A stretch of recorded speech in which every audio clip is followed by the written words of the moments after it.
So for a while, we've been building out the compiler that takes Wolfram language interpreted code and makes optimized compile code that runs as basically machine code on your CPU. So we're trying to make that now less of a specialized thing by giving more tools to make it easier to use. One of those is this compiler information command that now allows you to ask questions like, if I want to use the map command, is that a compilable function? And here are the different, not just, yes, it's compilable, but the various different patterns and types that it knows how to compile. So we can start figuring out what are the types in the compiler, like, what can I give this a real 64 number? Will it know what to do with that? We've got information on the compiler types themselves and how they relate to other types. We've got information on the built-in data structures and these higher level data structures we provide that are built in the compiler, like hash tables or byte trees and the like. There's information on how those work through the compiler. So it's still somewhat specialized information, but we're trying to make it all less having to read lots of documentation and less trial and error. We've also extended the compiler error generation, and some people think this is an important feature that allows us to do error detection in a more precise way. Now, we always got this failure, couldn't find a definition for arg1, but arg1's all over the place. It's here, it's here, it's here, it's here, it's here. This is simple enough. In this case, you could probably see the blue coloring that shows that arg1 there wasn't declared as I've misnamed it in this function, and that's where the failure is. But now we have this source feedback that shows me the exact line of code, the compilation that it was trying to do on that, the stack trace of how we got there. It's called from my2, which was called from a pure function. And if we want to drill into that, we can see how that function was called. But if this was 1,000 lines of code, being able to say the exact point of failure and reason for failure is now really great for debugging. And if we're using typing as a way of writing bulletproof code that is guaranteed to work, then we might be using typing in exactly to find that error. Now we can say, if things go wrong in the compilation, don't try and fall back to calling the Wolfram engine and muddling through, fail. And if we want guaranteed correctness, that's a better behavior.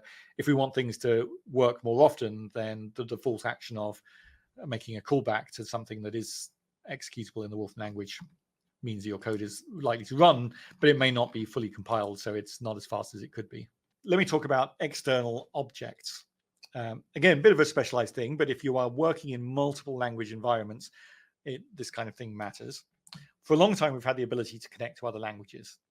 Recently, we made managed environments of that much easier. So here I can say, I want to start an external session in Python, but I don't want just regular Python. I have some external dependencies. So I've got a library called chess. I want you to go in and download and install that and declare it as an import into my session. And that all just happened automatically. That piece of code should just run when you send it to your system. Even if you don't have Python installed, that will just work. It'll just take longer the first time as it fetches these things. And we can call that session and say, in that session, work out 2 + 2 in Python, and we get the answer back 4. Now, where possible, we kind of want these things to be interchangeable. This 4, we know what 4 means. So Python worked out a Python 4, but we want to be able to make use of this. So this thing comes back as a Wolfram language 4, so I can continue to work with it. That's fine for atomic things like integers, reals, and strings. But if you've built some elaborate object in some library, like this chess library, there's an elaborate object that represents an ongoing game of chess.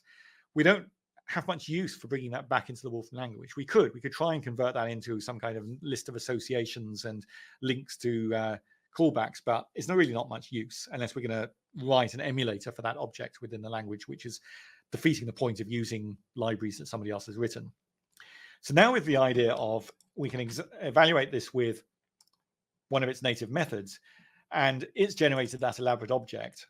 But what we've got back is an object that allows us to talk about that object in the Python half of the world without importing it. So it's got various information like whether it's got methods and classes, and we can talk about that thing and automate the process of calling Python to do it. So I could ask it some properties. That thing has a method called full move number. We're on the first move of a game. It has methods like a transformational method that says push a piece to E4. This is a different object now that represents the transformed object that represents the previous object. We can call specific methods on it that will convert back to things we recognize, like plot that board.